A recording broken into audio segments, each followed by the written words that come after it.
حضور کی شان میں آپ جتنے قصیدے آپ لفظوں کے الفاظ کا ایروپے کرتے وہ آ جائیں گے. پریکٹیکلی عملی طور پہ آپ دیکھ لیں دا لاز آف عمر، صحیح، یو کے اندر یہ لفظ ورڈ استعمال کیا جاتا ہے. صحیح، بالکل ٹھیک ہے، عمر باقی- لاز، بالکل جی عمر لاز.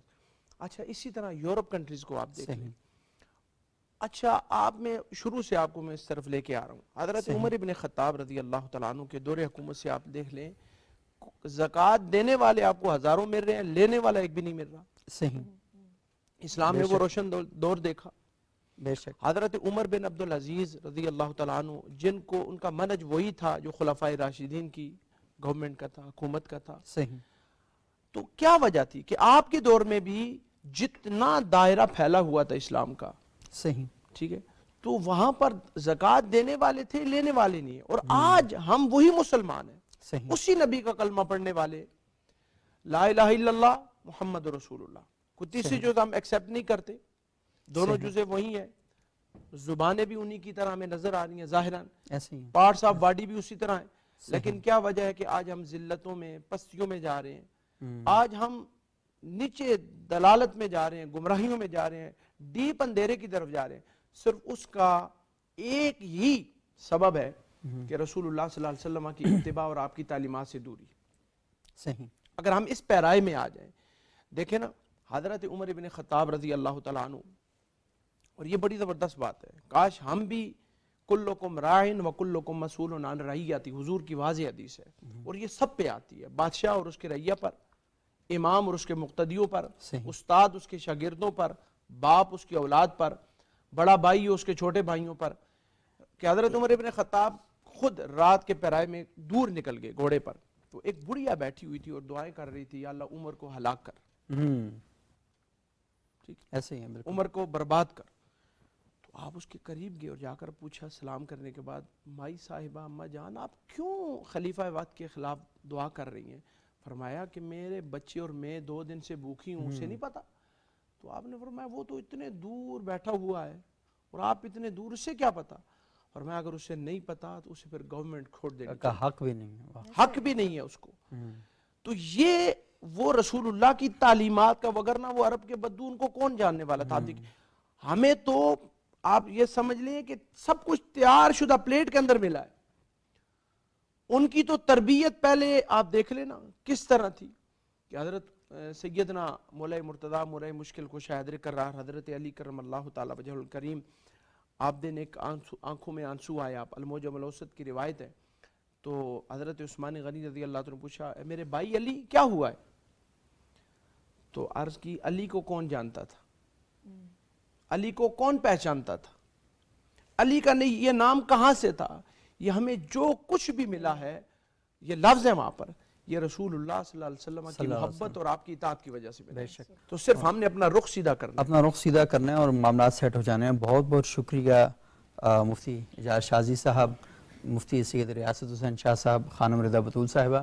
ناظرین یہ بڑی اہم گفتگو ہے اس حوالے سے کہ ہمیں پتہ ہے کہ ہمارے مسائل کیا ہیں اور ہمیں یہ بھی پتہ ہے کہ ہمارے مسائل کا حل کیا ہے. اقبال نے ایک اور بات بھی کہی تھی کہ اپنی ملت پہ قیاس اقوام مغرب سے نہ کر، خاص ہے ترکیب میں قوم رسول ہاشمی. تو آپ نے سمجھا کہ ترقی کا معیار مغرب کی تقلید میں ہے، اور قرآن آپ کو پکار کر کہہ رہا ہے کہ ترقی کا معیار اللہ کے رسول کی تقلید میں ہے. اور جس نے اللہ کے رسول کی تقلید کی، اللہ کے رسول کی محبتوں کا اور اعمال کا ہار اپنے گلے میں ڈالا، اللہ نے اس کو قیامت تک سرخرو کرنا ہے. اور مسلمان یہی دعا کرتا ہے کہ اللہم ربنا آتنا فی الدنیا حسنہ وفی الآخرۃ حسنہ وقنا عذاب النار، کہ الہی میری دنیا بھی خوبصورت بنا دے اور اس کے نتیجے میں میری آخرت بھی خوبصورت بنا دے، اور اتنی خوبصورت بنا کہ مجھے جہنم کی جو آگ ہے وہ چھو بھی نہ سکے.